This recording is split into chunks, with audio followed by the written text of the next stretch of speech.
You there, the black girl in the back with the cheap uniform. Come up here. Now. Chase Hendricks's voice sliced through the Orpheum Theater. 500 guests turned. 2 million viewers watched online. Zara Williams was 11 years old.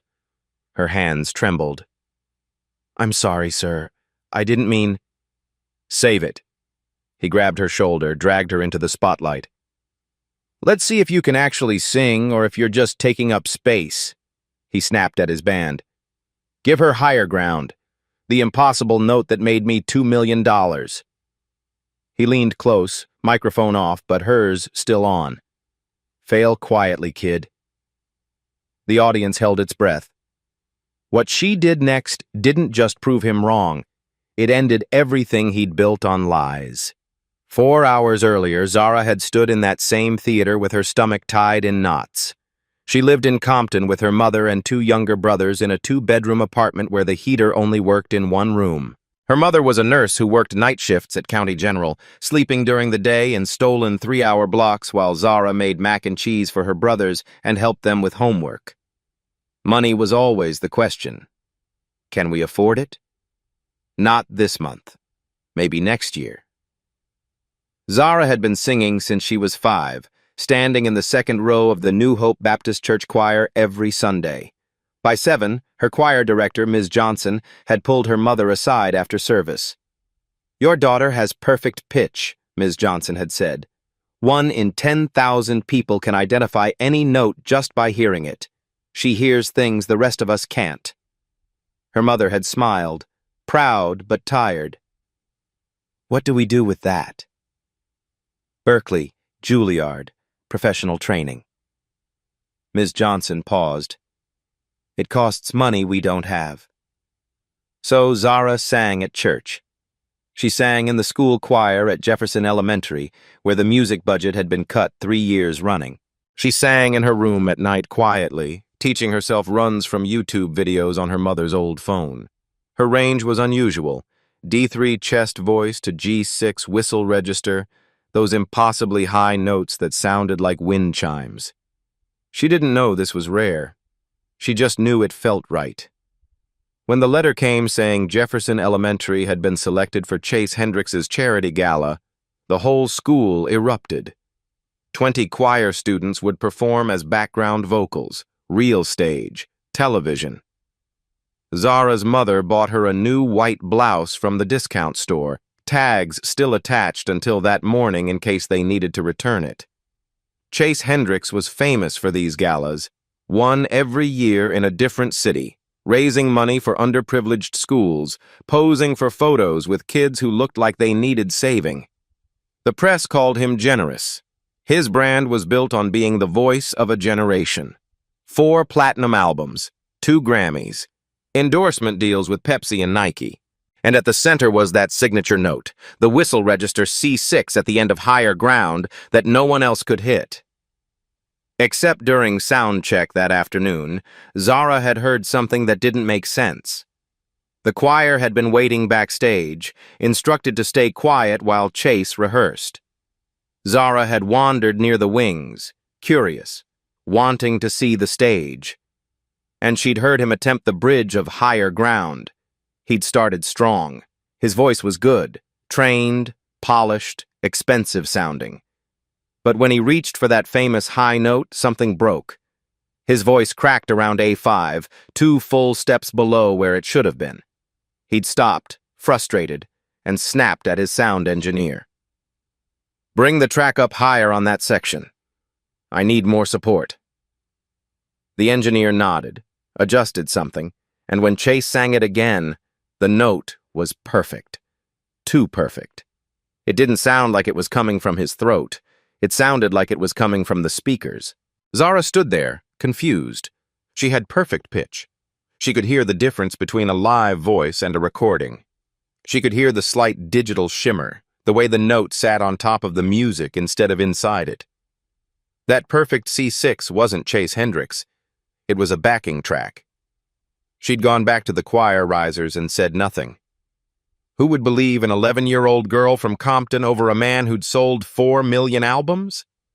But now, Standing under the spotlight with his hand gripping her shoulder, with 2 million people watching and his whispered threat still ringing in her ears, Zara understood something else. He knew she'd heard him at sound check. This wasn't about giving her a moment to shine. This was about making sure no one would ever believe her if she told the truth. The band started playing. The opening chords of Higher Ground filled the theater. Zara's mouth went dry. "I don't think I can," she started. "Sure you can, sweetheart." Chase's voice was loud for the audience. "Just follow the music." But Higher Ground wasn't easy. The verse sat comfortable, but the bridge climbed relentlessly toward that signature whistle register C6 that had made Chase Hendricks famous. The note Zara now knew he couldn't actually sing. Chase stepped back, giving her room to fail. "Whenever you're ready," he said. Zara took a breath. Her grandmother's voice echoed from that morning. "Baby, if someone tries to make you small, you stand tall." She opened her mouth to sing, but stopped. "Mr. Hendricks?" Her voice was small but carried through the microphone. Chase's smile tightened. "Yes? Can you turn off the backing track, please?" The theater went silent. Chase blinked. "What?" "The backing track. Can you turn it off? I want to sing it for real." Confused murmurs rippled through the audience. Chase's smile froze. "The backing track is part of the arrangement, sweetheart." "But you sang it without the track at sound check," Zara said. Her heart pounded. "You sang it alone." The murmur grew louder. Chase's jaw tightened. "Sound check is different from performance." "Then can you sing it first? Show me how, without the track?" The question hung in the air. Chase stared at her. The audience stared. The cameras zoomed in. "Excuse me?" "I want to learn from you," Zara said, her voice still respectful but firm. "Sing it without the backing track so I can hear how you do it." 3 seconds of silence. Then Chase laughed. Sharp. "You want me to audition for you?" "No, sir. I just want to see if you can actually hit the note." The theater erupted. Gasps, scattered laughs. Chase's face flushed red. "Of course I can hit the note. I've been hitting it for 15 years. "Then show me." Chase's mouth opened, closed, his hand flexed. "Fine," he said through his teeth. "You want a demonstration?" He turned to his sound engineer. "Kill the backing track. All of it." The engineer hesitated. "Do it." The engineer pressed a button. The music thinned. Exposed. Chase raised his microphone and began to sing. Chase's voice filled the theater, strong at first. Confidence. He moved through the verse with ease, his years of training evident in every controlled breath, every smooth transition. The audience relaxed slightly. Maybe this was just a misunderstanding. Maybe the kid was wrong. Then he reached the bridge. The melody climbed. E4, G4, B4. Chase's voice followed, still solid, still controlled. But as the notes pushed higher, something changed. His neck tensed. His shoulders rose slightly, betraying the strain. D5, E5, A5. And then he reached for the C6. His voice cracked. It broke somewhere around A sharp, a full step and a half below the target, the sound splintering like glass. He stopped abruptly, coughed, tried to cover it with a laugh. "Sorry, folks. Dry throat." He smiled, but it didn't reach his eyes. "That's why we use the track, to protect the voice during long shows." But Zara had heard enough, and so had everyone else. "You didn't hit it," she said quietly. Chase turned to her, his smile now a thin line. "I told you my voice is tired." "But on your album, you hit that note 27 times, Zara said. Her voice was growing stronger now, fueled by something she didn't fully understand yet. "I counted. And in every live video online, you hit it perfectly, every single time." The audience shifted. Phones came out. People started looking at each other. "What are you trying to say?" Chase's voice had an edge now, the smooth veneer cracking. I have perfect pitch, Zara said. I can hear frequencies. The note on your album? It's 1046.5 hertz. That's C6. But what you just sang was 932 hertz. That's A-sharp 5. Someone in the audience whispered, Is she right? Chase's face reddened. Listen, little girl. And the voice on the album, Zara continued, her words tumbling out now, unstoppable. It doesn't sound like you. It's a woman's voice. I looked up your album credits. It says, Sophia Mitchell, additional vocals. The theater exploded in whispers. Chase stepped toward her, no longer smiling. You need to stop talking, right now. Why? Zara asked.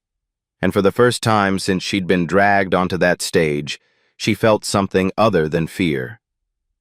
Because I'm telling the truth? Because you're 11 years old, and you don't know what you're talking about. I know what I heard at sound check. I know what I'm hearing now. Zara looked out at the audience, at the cameras, at the 2 million people watching. That note isn't yours. You've been lip-syncing it. For 15 years. Chase's hand shot out and grabbed her arm. Not hard enough to hurt, but hard enough to control. We're done here. But before he could pull her off stage, a voice came from the wings. Actually, she's right. Everyone turned. A man stepped into the light, Chase's sound engineer, the one who'd been running the board all night. His face was pale but determined. I've been your engineer for 5 years, Chase. Every single show I've played that backing track. You've never sung that note live, not once. The theater went completely silent. Chase's grip on Zara's arm loosened. He stared at his engineer like the man had just driven a knife into his back. You're fired, Chase whispered. I know, the engineer said. But she's 11 years old, and she's braver than I've been for 5 years. The silence in the theater was absolute. 500 people held their breath. 2 million watched online. Chase Hendricks stood frozen. His sound engineer had just destroyed him in front of the world. This is ridiculous, Chase said, his voice shaking. You're going to believe some kid over me? I have 2 Grammys. I've sold 4 million albums. Then prove her wrong, someone shouted from the audience. Sing the note. Chase's face went from red to white. I just did. No, you didn't. You cracked. We all heard it. The crowd was turning. Chase looked at Zara, standing there in her discount store blouse and something ugly twisted in his chest. Fine, he said. You think you're so smart? You sing it. Right now. No preparation, no warm-up, no second chances. Zara's hands trembled. This was the moment where she either proved herself or became exactly what Chase said she was. Ms. Johnson's voice carried from the choir section. You can do this, baby. Sing like you do at church. Zara closed her eyes, took a breath, felt the air fill her lungs, felt her diaphragm expand, felt every lesson she'd learned in that small Baptist church settle into her bones. She opened her eyes and nodded to the band. They started again. The intro to Higher Ground for the second time that night, but everything was different now. Zara began to sing. Her voice started soft, almost tentative. The first verse was low, comfortable, well within her range. She focused on the words, on the story the song was telling. Some people in the audience exchanged glances. She was good, sure, but nothing special yet. Then she reached the pre-chorus. Her voice opened up, gaining power without losing control. There was something raw and honest in her tone that hadn't been there in Chase's polished performance. She wasn't performing. She was testifying. The verse climbed higher. D5, E5, F5. Her voice followed effortlessly, each note pure and clear, no strain visible. Chase shifted his weight. His jaw tightened. The bridge approached. This was where he'd failed. Zara didn't hesitate. She shifted registers smoothly, moving from chest voice to head voice without a break. G5, A5, B5. The audience sat up straighter, and then she reached for the C6. It came out clean. No crack, no strain, no trick. Just a pure, sustained whistle register note that rang through the theater like a bell. She held it for 4 seconds, and the sound was crystalline. Perfect. Impossible. Someone in the front row gasped, but Zara wasn't done. She took the note higher. D6, E6, F6. Into territory that Chase's backing track had never even attempted. Her face was calm, almost serene, as she explored the upper reaches of her range with the confidence of someone who'd lived there her whole life. Then she brought it back down. F6 to C6 to A5 to F5, each transition seamless, each note a small miracle. She finished the bridge and moved into the final chorus, her voice now fully open, no longer hiding, no longer afraid. When she sang the last word and let it fade into silence, nobody moved. Then the theater erupted, 500 people on their feet, screaming, applauding, some with tears streaming down their faces. The Jefferson Elementary Choir was jumping. Ms. Johnson had both hands over her mouth. The online stream exploded. Within 30 seconds, 50,000 people had shared the video. Within a minute, Zara Williams was trending worldwide. Zara stood in the spotlight, breathing hard, not quite believing what had just happened. Chase Hendricks looked like he'd been struck. His face had gone gray. Yolanda Carter, a legendary R&B singer sitting as a judge in the front row, stood up. She was crying. "That," Yolanda said, her voice thick with emotion, "is the best thing I've heard from an 11-year-old in my entire career. Baby, you didn't just hit that note. You owned it." The applause grew louder. Marcus Webb, another judge, a black music producer who'd worked with Alicia Keys and Kendrick Lamar, was shaking his head. "I need to say something." He stood up. "I've been in this industry for 30 years, and what we just witnessed was an 11-year-old child singing a note that the man who made it famous can't actually hit." The audience went quiet, the weight of his words settling over them. Marcus turned to the crowd. "That album track? I mixed it. I was there. And Zara's right. That's not Chase's voice. That's Sophia Mitchell. She's a session singer in Atlanta. She was paid $2,000 and asked to sign an NDA. She never got proper credit." Chase tried to speak, but no sound came out. "I stayed quiet because that's what you do in this industry," Marcus continued. "You protect the star. You protect the money. But I'm done protecting lies, especially when an 11-year-old has more courage than I've had in 3 decades. The theater exploded. Journalists typing furiously, audience members shouting questions, cameras abandoning fixed positions. Chase finally found his voice. "This is insane. You're going to destroy my career over a backing track? Everyone uses them. Beyoncé uses tracks.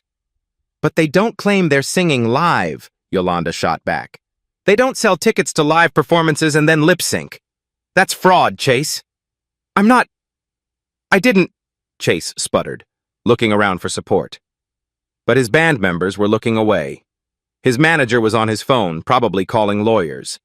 Chase turned to Zara, and for a moment she saw something in his eyes that made her step back. Rage, yes, but also fear.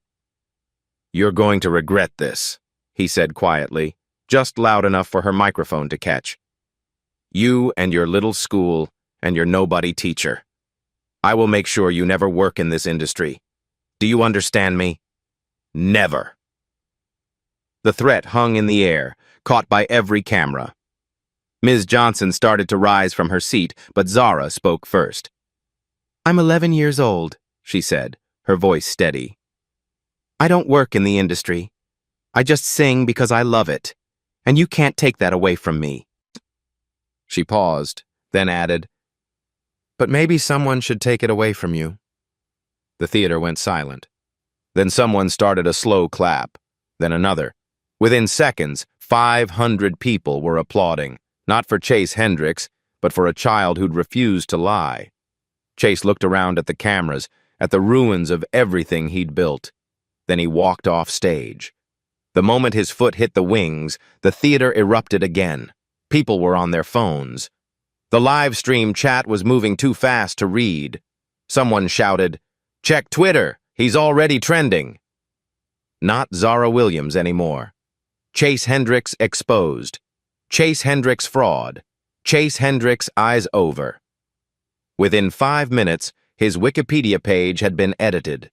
Within 10, major music blogs were posting articles with headlines like, "Famous singer exposed by 11-year-old." Within 15, 3 of his sponsors had issued statements saying they were reviewing their relationship with him. Zara stood on that stage, surrounded by chaos she'd created simply by telling the truth, and felt something she'd never felt before. Not pride, exactly. Not triumph. Just the quiet certainty that she'd done the right thing, even though she had no idea what would come next. The chaos lasted 20 minutes before security cleared the theater. Zara sat backstage in a folding chair, Ms. Johnson's arm around her shoulders, watching adults argue in urgent whispers. Event organizers, Chase's management team, people in expensive suits talking into phones. Nobody was talking to her. Her mother had called 3 times from the hospital, couldn't leave her shift. "Baby, what happened? Are you okay?" Zara didn't know how to answer. What had happened was that she'd destroyed a famous man's career in 3 minutes. Whether she was okay was unclear, and yes, she wanted her mother, but County General was 40 minutes away and her mother couldn't afford to lose this shift. "I'm fine, Mama. Ms. Johnson is here." That had been an hour ago. Now it was nearly midnight. The other choir kids had gone home. The theater was empty except for crew breaking down equipment. Zara was still sitting in that folding chair, waiting. That's when Chase's lawyer arrived. He was a white man in his 50s, wearing a suit that probably cost more than Zara's mother made in 6 months. He carried a leather briefcase and had a smile that didn't reach his eyes. "Miss Williams," he said, pulling up a chair. "I'm Robert Kraft. I represent Mr. Hendricks." Ms. Johnson's arm tightened. "She's 11 years old. If you want to talk to her, her mother needs to be present." "Of course. I'm not here to interrogate anyone. I'm here to resolve this unfortunate misunderstanding." "There's no misunderstanding," Ms. Johnson said. "Your client can't sing the notes he's famous for. That's fraud." Kraft's smile didn't waver. "The music industry is complex. Artists use vocal support, backing tracks, studio enhancement. It's standard. What happened tonight was a young girl making serious accusations without understanding the professional context." "I understand that he lied," Zara said quietly. Kraft turned to her. "No, sweetheart. You misunderstood. And unfortunately, that's caused Mr. Hendricks significant harm. His sponsors are threatening to pull out. His tour dates are in jeopardy. Millions of dollars in damages." The word damages hung like a threat. "Are you threatening to sue an 11-year-old? Ms. Johnson's voice was ice. "Not at all. We're hoping to avoid legal action, which is why I'm here with a solution." He opened his briefcase, pulled out a document. "If Zara signs this, we can all move forward." Ms. Johnson took the paper. Her face grew darker with each line. "This says she made false accusations, that she apologizes, that she was seeking attention." "It's a mutual agreement," Kraft said. "In exchange, Mr. Hendricks will not pursue legal action. And as goodwill, he'll personally fund a music scholarship for Zara. $50,000, full ride to any program she wants." Zara's breath caught. $50,000. That was Berkeley. That was Juilliard. That was everything she'd dreamed of. "And if she doesn't sign?" Ms. Johnson asked. Kraft's smile faded. Then Mr. Hendricks will pursue defamation charges against Zara, against Jefferson Elementary, against you, Ms. Johnson, for failing to supervise." He paused. "The school district has been notified that Mr. Hendricks's donation, $500,000 for your music program, is now in jeopardy." Ms. Johnson's hand trembled on Zara's shoulder. "So, let me be clear," Kraft continued. "Sign this, accept the scholarship, everyone moves on. Or refuse, and watch your school lose funding while your family drowns in legal fees they can't afford." He looked at Zara. "What happens next is up to you." Zara stared at the document, at the words that would call her a liar, at the signature line that would erase everything. She thought about her mother working double shifts, about her brothers who needed shoes, about the kids at Jefferson Elementary who'd lose music because of her. She thought about the truth. "No," she said. Kraft blinked. "Excuse me?" "I'm not signing that. I didn't lie, he did. And I'm not going to say I lied just because he's rich and I'm not." "Young lady, I don't think you understand the consequences." "I understand you're trying to scare me." Zara stood up. Even at less than 5 feet tall, even with shaking hands, she looked him in the eye. "Sue me if you want, but I'm not signing that paper." Kraft's face hardened. "Then we'll see you in court." He gathered his briefcase. At the door, he turned back. "By tomorrow morning, there will be stories about you, about your family, private things, painful things. And when it gets bad, and it will, remember you chose this." Nick. Then he was gone. Ms. Johnson pulled Zara close. "Baby, are you sure that scholarship—" "I don't want his money," Zara whispered. But as they walked into the cold Los Angeles night, Zara couldn't stop shaking. She'd just refused $50,000 and threatened her school's funding. She'd made an enemy of one of the most powerful men in music. And she had no idea if telling the truth had been worth what it was about to cost. Zara woke up to her phone buzzing like angry bees. 6 in the morning, 3 hours of sleep. Her mother sat at their tiny kitchen table with her laptop open, face pale. "Mama? Baby, don't go online today. Don't look at—" But Zara had already picked up her phone. The screen was full of notifications. Thousands. She opened Twitter. The first thing she saw was a photo of their apartment building. The peeling paint visible, the broken security gate, trash bins overflowing. The caption, "This is where Zara Williams lives. While she accuses Chase Hendricks of fraud, she's clearly desperate for a way out of poverty." Her hands went numb. The next post was her mother's work schedule, somehow obtained. Her mother barely makes $30,000 a year. Of course, the daughter is looking for a payday. Then photos from school yearbooks. Someone had circled the free lunch stamp on her tray. Government assistance her whole life. This was never about the truth. It's about money. The comments were brutal. "Ungrateful kid. She should be thanking Chase. This is what happens when you give these people opportunities." These people. Her phone buzzed with texts from unknown numbers, threats, slurs. Ms. Johnson called. "Don't come to school. The principal wants to meet. There are reporters outside." Reporters. Because of her. Zara felt like she was drowning.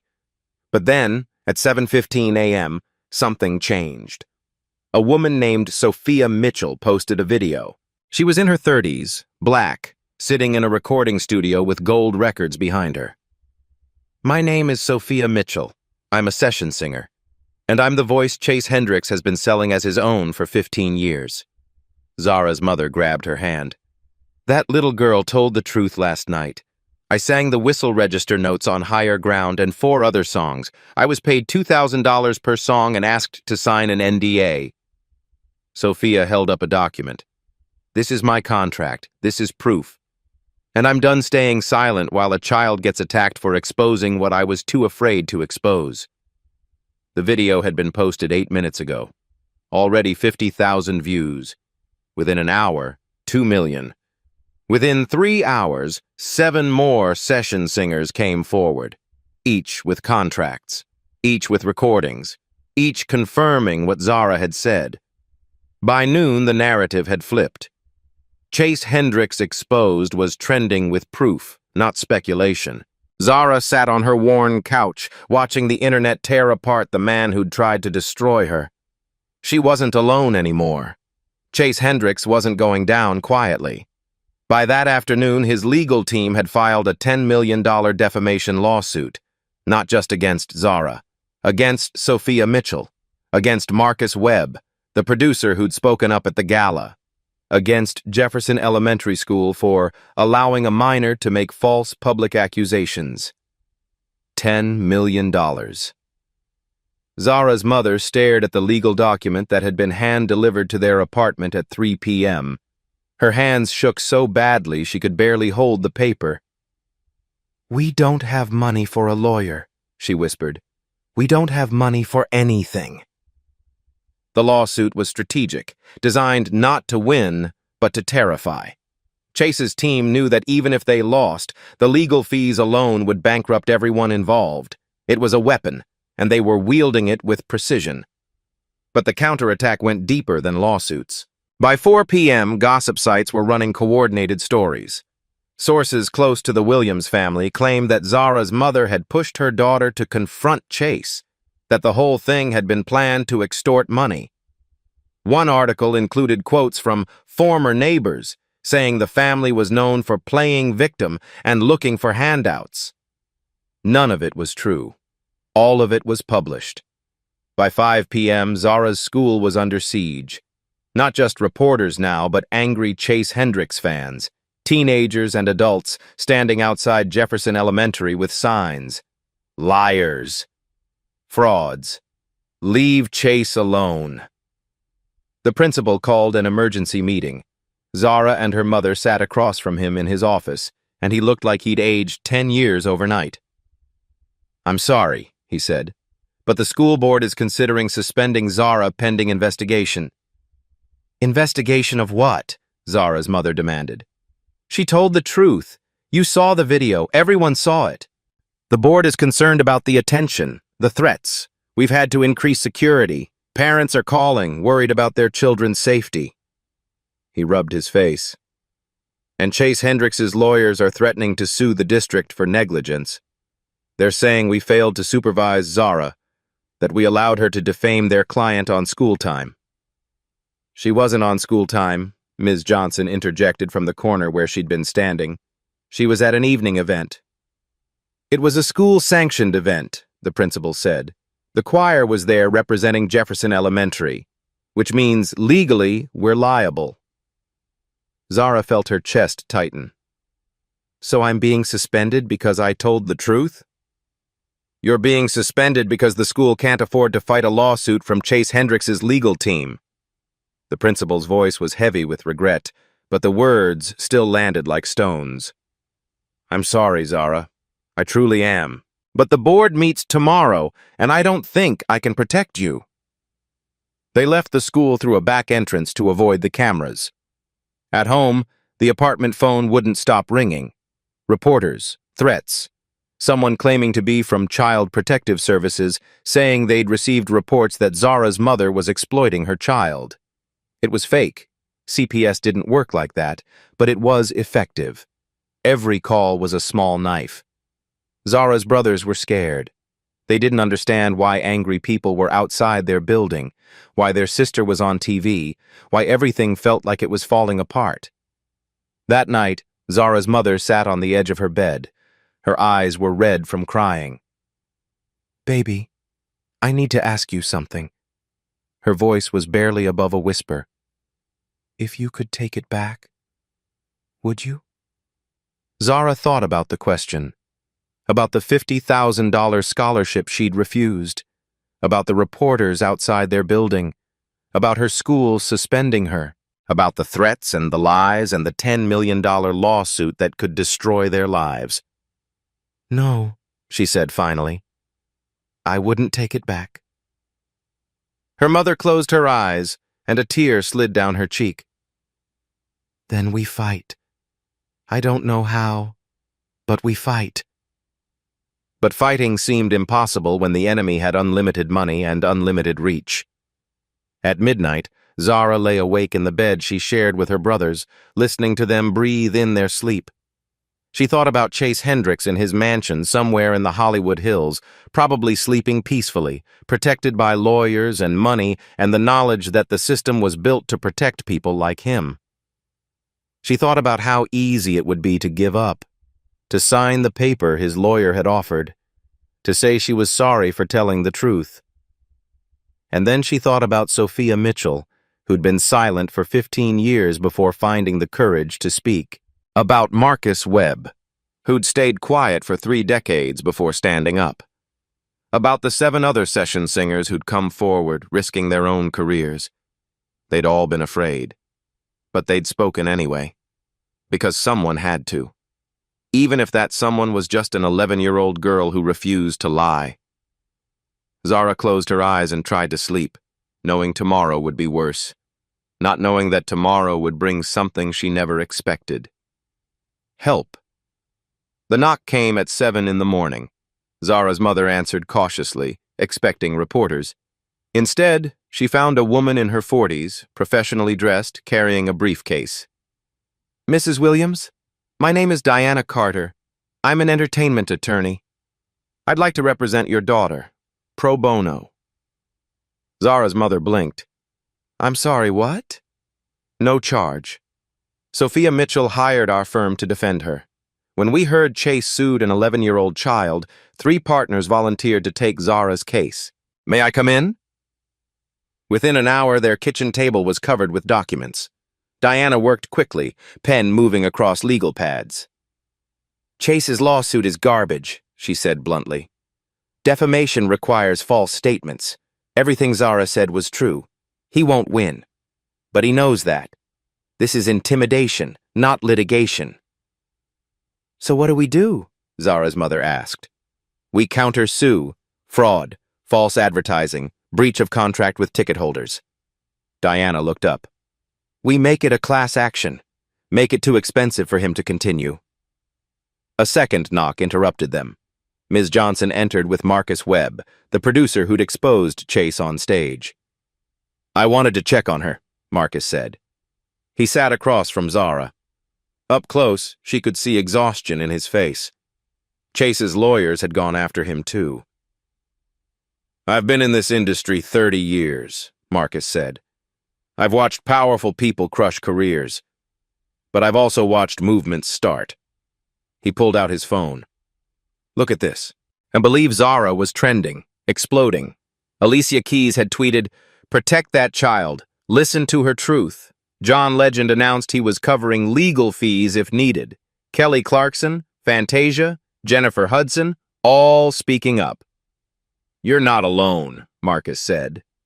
The third knock came at 9 a.m. Rachel Goldstein from 60 Minutes. "I'd like to do a story," Rachel said. "An investigation. Chase's career, his pattern of credit theft, the industry that protected him. I want to tell the whole story." "Why?" Zara's mother asked suspiciously. "Because I have a daughter your age," Rachel said quietly. "And if someone tried to silence her for telling the truth, I'd want someone to help." By noon, the apartment was full. Diana's paralegal had arrived with documents. 2 of Sophia's industry contacts offered statements. Ms. Johnson was coordinating with Jefferson Elementary teachers who wanted to support Zara publicly. Then Sophia Mitchell herself arrived. She wasn't what Zara expected. In videos, Sophia looked polished. In person, she looked tired, human, scared. She sat next to Zara and took her hand. "I was 23 when I signed that NDA," Sophia said. "I needed the money. I needed the credit. And when they buried my name where nobody would see it, I told myself it was fine. Just business." She paused. "I told myself that lie for 15 years, until I watched an 11-year-old refuse to lie at all." "I'm scared," Zara admitted. "Me too," Sophia said. "But we're scared together now. That's different." By evening, the narrative was shifting. not just on social media, but in major outlets. The New York Times. Session singer speaks out. The hidden voices behind pop music. Rolling Stone was preparing an exposé on Chase's entire catalog. Billboard was investigating how many other artists had similar arrangements. The story had grown beyond Zara. It was about people whose work was stolen, whose talent was used and discarded, whose names were erased so others could shine. Jefferson Elementary's principal called. The school board had voted. Zara wasn't being suspended. Instead, they were declining Chase's donation and issuing a public statement supporting Zara's right to speak truth. We don't want money from someone who attacks children. That night, a GoFundMe appeared. Not from Zara's family, from parents at Jefferson Elementary, from community members, from strangers who'd seen the videos. The goal was $50,000 to replace Chase's donation. It raised $300,000 in 6 hours. Zara sat on her couch, watching donations scroll past, reading messages from people she'd never met. Teachers, musicians, parents, kids her age who said she'd inspired them. Her mother read from her phone, voice thick. I'm a session musician in Nashville. I've had my work stolen for 20 years. Watching Zara gave me courage to demand proper credit. Thank you, brave girl. Marcus had been right. This was bigger than one lawsuit, one career, one scared child. This was a movement. And Zara Williams, 11 years old, 4 feet 7 inches tall, was at its center. Not because she'd wanted attention or money or fame, but because she'd done the simplest, hardest thing in the world. She'd refused to lie. The courtroom was smaller than Zara had imagined. Los Angeles Superior Court, Department 23, with wood-paneled walls and fluorescent lights that hummed. 30 people filled the gallery, reporters mostly, and supporters who'd lined up at dawn.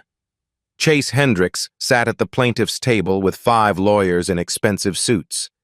He wore a navy blazer and an expression of wounded dignity. Zara sat at the defense table between her mother and Diana Carter. Her legs dangled from the chair, not quite reaching the floor. She wore the same white blouse from the gala, the nicest thing she owned. This wasn't the full trial. This was a preliminary hearing on Chase's motion for an injunction to stop Zara, Sophia, and Marcus from making more defamatory statements. Judge Patricia Moreno entered. Latina woman, 60s, 20 years on the bench. She looked at Chase's team, then at Zara, and something flickered across her face. Mr. Kraft, she said to Chase's attorney, you're seeking an injunction against an 11-year-old child? Your Honor, the defendant's age doesn't negate the harm caused by her false statements. Were they false? Judge Moreno interrupted. That's the question. The statements were made with malicious intent to destroy my client's reputation. The statements were made in response to your client publicly humiliating her on stage. Diana Carter stood. Your Honor, if I may. Judge Moreno nodded. Diana approached with a tablet. I'd like to enter footage from the charity gala, unedited. Bow. The courtroom watched Chase drag Zara onto stage, watched him whisper, "Don't embarrass yourself, kid," into a live microphone, watched him fail to hit the note. When it ended, silence. Your Honor, Diana continued, the plaintiff didn't summon this child because she lied. He summoned her because she told the truth, and it cost him money. That's not defamation. That's the consequence. Judge Moreno turned to Kraft. Do you have evidence that Miss Williams's statements were false? Your Honor, the music industry commonly uses vocal enhancement. That's not what I asked. Did she lie? Yes or no? Kraft shifted. The characterization of my client's use of standard practices as fraud is defamatory. Yes or no, Counselor? Silence stretched. We believe the context was misleading, Kraft finally said. So no. Judge Moreno made a note. Ms. Carter, Do you have evidence supporting Miss Williams's claims? Yes. I'd like to call Sophia Mitchell. Sophia took the stand, was sworn in. Diana walked her through testimony. The contracts, the NDAs, the recordings proving her voice was on Chase's albums. The emails explicitly instructed her never to claim credit. Miss Mitchell, Diana asked, when you heard Zara Williams say Chase Hendricks couldn't sing those notes, what did you think? I thought, finally. Someone said it out loud. And was she correct? Yes, completely. Diana sat. Kraft stood for cross-examination, but Judge Moreno held up her hand. I've heard enough. She looked at Chase directly. Mr. Hendricks, I'm going to ask you something. You're under oath, even not on the stand. Can you, right now in this courtroom, sing the note in question? Chase's face went pale. Your Honor, I don't see how that's relevant. It's extremely relevant. You're asking this court to silence people who say you can't hit a note. Prove them wrong. Sing it. The courtroom held its breath. Chase looked at his lawyers, at the judge, at Zara. My voice isn't warmed up. I can't just perform on demand. You performed on demand for 15 years, Judge Moreno said. You sold tickets to live performances. Surely you can demonstrate it once. Chase's mouth opened, closed. No sound came out. That's what I thought. Judge Moreno picked up her gavel. The motion for injunction is denied. Furthermore, I'm sanctioning the plaintiff for bringing a frivolous suit intended to silence truthful speech. Mr. Hendricks, you don't get to drag an 11-year-old into court because she embarrassed you. She looked at Zara.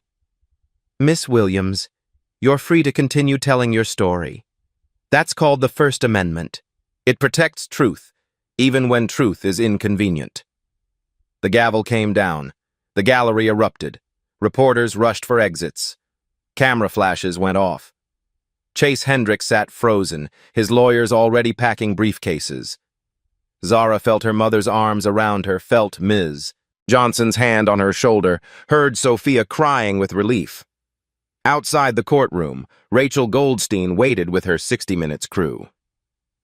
Zara, how do you feel? I feel like I can breathe again. That night, the 60 Minutes episode aired. 18 million people watched Rachel's investigation. They saw contracts with session singers. They saw frequency analysis proving the voice wasn't Chase's. They saw musicians who'd been silenced by NDAs. They saw Chase, defensive and angry, claiming victim status. They saw him refuse to sing the note when Rachel asked. And they saw Zara, 11 years old, in her small apartment, explaining what perfect pitch was, how she'd known, why she'd spoken. I wasn't trying to hurt him, she said to the camera. I was just telling the truth. I didn't know the truth could be so dangerous. By credits, Chase's remaining sponsors had withdrawn. His label dropped him. Vegas residency canceled. The Grammy committee announced they were reviewing his awards. His career, built on stolen voices and protected lies, was over. Ended by a child who'd simply refused to stay quiet. 3 months later, Chase Hendricks filed for bankruptcy. The class action lawsuit settled. 15,000 ticket holders received refunds totaling $23 million. His mansion went up for sale. His car collection, recording studio, music rights, all liquidated to pay debts. Both Grammy Awards were officially revoked. The Recording Academy cited fraudulent representation of vocal performance. First time in Grammy history. Chase attempted a comeback tour 6 months later. Unplugged and unfiltered, promising everything live, complete transparency. 8 dates in small venues. He sold 11% of tickets. The reviews were brutal. Hendrix's voice, exposed without studio magic, reveals an unremarkable tenor with limited range. The Emperor has no clothes. After the 3rd show, he canceled the rest. Last anyone heard, he was teaching music business at an online for-profit college, making promotional videos nobody watched. But this story isn't about Chase's fall. It's about what rose. Zara Williams received 5 major label offers. Her mother declined them all. She's 11 years old. She needs to be a child first. Instead, Zara signed with an independent label owned by black musicians. The contract was unusual. No albums required until 16, creative control guaranteed, ownership of her masters, and 15% of earnings went to a fund she created. Unbreakable Voices. The fund provided scholarships for young singers from underprivileged backgrounds, free vocal training, music theory, and legal education about contracts and rights. 50 scholarships the first year, 200 by year 3. Zara recorded one single, My Own Voice. She wrote it with Sophia Mitchell, about finding courage, speaking truth, saying no when everyone expects silence. It went gold in 6 weeks. The video featured Zara singing in her church, her school, her apartment, places where her real voice was born. At the end, 50 scholarship recipients joined her. Every race, every background, all credited, all seen. The industry changed. California passed Assembly Bill 2847, Zara's Law, required disclosure when live performances used pre-recorded vocals. Tickets had to state it. Violation was consumer fraud. 12 states adopted similar laws within 18 months. The Recording Academy overhauled credit requirements. All submissions needed detailed documentation of every vocalist. Additional vocals are no longer acceptable. You had to name them. Spotify and Apple Music added credits tabs to every song. Session musicians invisible for decades suddenly had names attached to their work. A session musicians union formed. 2,000 members in the first year. They negotiated minimum standards, proper credit, royalty participation, legal protection. 47 artists voluntarily updated liner notes, acknowledging uncredited session singers. Transparency became the new currency. Sophia Mitchell's career exploded. She'd been in the shadows 15 years, now magazine covers. She released her own album. She won a Grammy, for real. In her acceptance speech, she thanked Zara. I was too afraid to speak for 15 years. This 11-year-old showed me what courage looks like. This award belongs to both of us. Marcus Webb started a production company dedicated to properly crediting new talent. I'm done protecting frauds. I'm protecting the truth now. Jefferson Elementary's music program became the best funded in the district. $800,000 from GoFundMe. 2 new teachers, instruments for everyone, scholarships named after Ms. Johnson. Ms. Johnson received offers from prestigious schools. She turned them down. My kids are here. I'm staying. 1 year after the gala, Zara performed at the Grammy Awards. 12 now, still in regular school, still sharing a bedroom, still singing in church. She stood on that stage in a simple dress. No elaborate production, just her voice and piano played by Sophia. She sang My Own Voice. When she hit the final note, a sustained C6 that rang clear through the Staples Center, 18,000 people rose to their feet. Not because it was impossible, because it was honest. Remember that moment? When Chase Hendricks pointed at a small black girl in a cheap uniform and dragged her onto a stage, expecting her to crumble. When he whispered, "Don't embarrass yourself," into a live microphone, thinking nobody would care. He thought he was teaching her about knowing her place. He didn't know she was about to teach the world about truth. 18 months later, Zara Williams is 13. Still in that apartment in Compton. Still shares a bedroom with her brothers. Still takes the bus. But everything changed. Session singers who'd been invisible for decades now have their names in lights. Young artists have legal protection. Audiences demand transparency. And across the country, kids are singing unafraid because they watched an 11-year-old refuse to shrink. Zara didn't just hit a note Chase Hendricks couldn't reach. She hit a note the entire industry couldn't ignore. The note that says, "Your truth matters more than their comfort." The note that says, Being small doesn't mean being silent. Chase thought he could destroy her with threats and lawsuits and money. He learned what every bully learns. You can't silence someone who's decided their voice matters. Today, Chase teaches online classes nobody remembers, awards revoked, mansions sold. Legacy is a cautionary tale.